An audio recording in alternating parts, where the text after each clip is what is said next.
Olá pessoal, tudo bem? Aqui quem está falando é o Matheus e eu vou começar agora a nossa apresentação sobre o estudo da arte de concreto de alto desempenho. Bom, primeiramente, concreto de alto desempenho, também conhecido como CAD, ele é um material que ele apresenta algumas características bem específicas e que não seriam possíveis de se conseguir utilizando métodos de processamento e materiais convencionais. Ele apresenta simultaneamente uma alta resistência mecânica, uma alta durabilidade e uma boa trabalhabilidade, mas como consequência o seu custo acaba sendo bem elevado em relação aos outros concretos. Pode-se dizer também que a principal característica para que um concreto seja classificado como um concreto de alto desempenho é que ele tenha uma relação água aglomerante inferior a 0,4. Bom, começando pelos materiais que fazem com que esse concreto seja diferenciado, ele é feito por cimento, só que esse cimento ele consta com adições minerais, com aditivos químicos, com alguns agregados tanto miúdos quanto graúdos, fibra, pigmentos e água. Em alguns CADs usuais, o uso tanto de fibras como de pigmentos, ele acaba às vezes não sendo utilizado também. Bom, sobre... Opa, acho que eu pulei um slide aqui. Bom, primeiro sobre o cimento. Na produção de CAD é indicado que se use o cimento mais puro possível, nesse caso sendo o CP1 e o CP5ARI. Eles têm como requisito uma finura média do seu grão, e a soma de C3A, que é uma das proteínas que são encontradas no cimento, é indicado que a soma da quantidade de proteínas e de sulfato de cálcio fique algo entre 14% e 16%, para que o teor dessa proteína C3A não seja tão alto e ela possa ter, e é indicado também que ela tenha uma forma cúbica ou ortorrômbica. Já a adição mineral, ela refere-se aos materiais que têm que exercem uma atividade como a pozzolanica, cinza de casca de arroz, metacaulim, silicativa. Todos esses materiais, eles são adicionados em pequenos grãos para que também sejam mais fáceis de se dispersar na mistura. E também é importante ressaltar que quando você adiciona um novo material, deve sempre retirar da mistura, deve-se sempre retirar os outros da mistura, os outros materiais da mistura, para que ele consiga sempre ter o mesmo volume.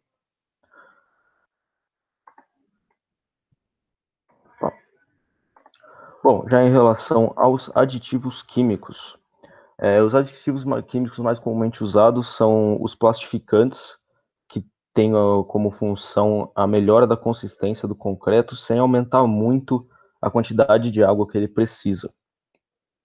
Aí assim a gente consegue reduzir o consumo do cimento e aumentar suas propriedades mecânicas e a sua durabilidade. Bom,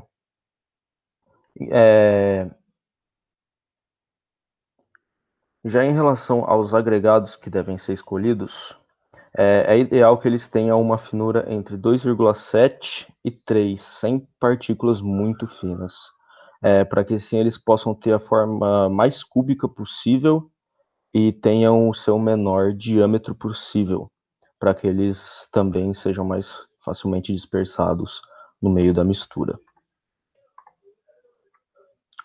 Bom, já o processamento do CAD, ele sempre vai querer que você obtenha algumas características em comum entre eles, entre os tipos de processamento, né? Essas características são a alta resistência, ela varia, é claro, para o que você vai usar esse CAD, o tipo da aplicação, quanto tempo ele vai precisar durar, ou seja, a durabilidade prevista dele, quanto você vai gastar para fazer esse CAD e os requisitos estruturais da obra que você está planejando instalar esse CAD. E, além disso, também devem ser observados qual processamento vai te dar a menor relação água-cimento, Qual processamento vai te dar a melhor característica em relação à finura do agregado. Você também deve escolher propriamente o seu agregado grande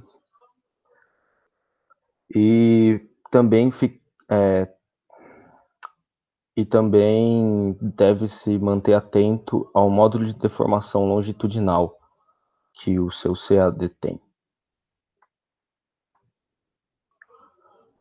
Bom, alguns equipamentos de mistura utilizados são o misturador de alta velocidade, que é capaz de produzir misturas mais homogêneas a um curto tempo, exatamente por ter essa maior velocidade, e os misturadores com movimento contracorrente, que proporcionam uma homogeneização perfeita e misturas coesivas, só que ele acaba levando um pouco mais de tempo para realizar essa mistura.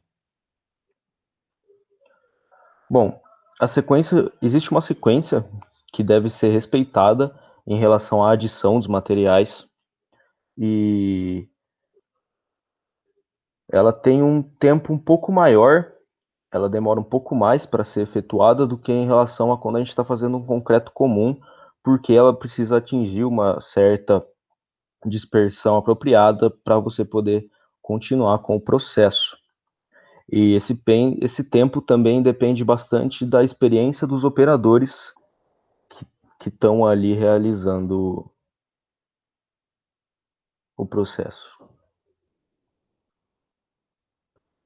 Bom, o concreto de alto desempenho também, ele age como se fosse um material composto não isotrópico. Ele é constituído de uma pasta de cimento hidratado e agregada, que pode ter propriedades mecânicas muito diferentes. E eles são caracterizados especialmente pela sua resistência e dureza superiores aos concretos comuns, podendo obter algo em torno de 50 a 100 megapascais em relação à sua resistência.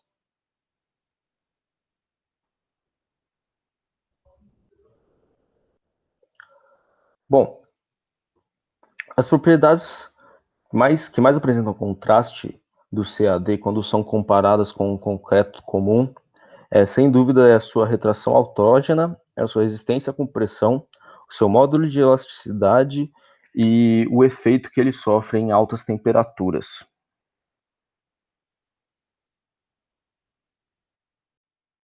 Bom, sobre a retração autógena, ela é um fenômeno que ocorre durante o processo de hidratação do concreto, onde a rede de poros drena a água dos capilares dos poros maiores para poder dar continuidade ao processo de hidratação. Quando não tem mais água suficiente dentro dos capilares maiores, ocorre a formação de meniscos nos menores e nos poros, o que acaba provocando tensões capilares muito altas e resultando na retração autógena. Ela acaba ocorrendo mais comumente nos CADs, porque eles têm uma menor reserva de água dentro das suas estruturas. E aqui a gente pode ver um exemplo dessa falha. Na imagem de baixo a gente consegue observar que as partes rachuradas mais escuras, elas são os agregados, os pontinhos meio cinzas do lado de fora, que contornam esses agregados, eles são a pasta de cimento, e os pontos brancos, eles são os locais onde pode ocorrer a falha por conta dessa retração, ou seja, esses pontos brancos são onde a retração ocorreu, onde não tinha água nesses poros, e eles são os locais onde tem a maior chance de ocorrer alguma falha. Bom, a resistência à compressão, ela é considerada, de certa forma, a propriedade mais importante dos concretos, né? Já que eles sofrem compressão o tempo inteiro. Então, os principais fatores que influenciam essa resistência à compressão é a sua relação de água aglomerante, que tem que ser baixa para ele poder apresentar uma resistência maior, e a seleção adequada dos agregados que você vai colocar na sua mistura. E em alguns casos podem ser adicionados aditivos minerais também para ajudar a aumentar essa resistência à compressão. Já o módulo de elasticidade, segundo White, sim, o CAD comporta-se quase como um material compósito e que, em termos de deformação, comporta-se mais como uma rocha artificial do que um concreto. Os principais fatores que influenciam isso também são a relação de água-cimento e a resistência do agregado graúdo que você escolheu colocar na sua mistura. Enquanto isso, o modo de elasticidade, ele acaba sendo o menos afetado em relação aos outros. E a gente pode observar aqui nessa curva como ele é afetado quando são colocados diferentes tipos de substâncias juntos na mistura do concreto. Como ele às vezes acaba aumentando ou diminuindo dependendo do que a gente escolhe misturar junto com ele. E o efeito das altas temperaturas pode ser explicado pela estrutura compacta de baixa porosidade que dificulta o transporte dos vapores dentro da matriz quando o concreto é aquecido. A pressão desses vapores aumenta muito nas camadas próximas à superfície do concreto, podendo ocorrer um estilhaçamento violento da região periférica e do elemento estrutural. Bom, e as aplicações e um pouco da história agora do CAD. O CAD ele surgiu assim na década de 60, meados ali da década de 60, em Chicago, nos Estados Unidos. É um dos primeiros lugares onde a gente tem o relato do uso do CAD, que na época nem era chamado de CAD, ele era chamado de CAR, que é concreto de alta resistência, ou seja, ele não tem todas as outras características que o CAD apresenta hoje em dia, por isso ele leva outro nome também. E no Brasil ele fez a sua primeira aparição ali em meados de 1985, na cidade de São Paulo, em algumas das construções da cidade. E desde a descoberta do CAD, ele é um produto que ele tem muita demanda, ele tem muito crescimento, especialmente com o avanço da tecnologia a cada década. E mais ou menos foi no final dos anos 80, quando o CAD realmente surgiu, que ele parou de ser o CAR e virou o CAD, que foi quando técnicas de fabricação novas foram inventadas.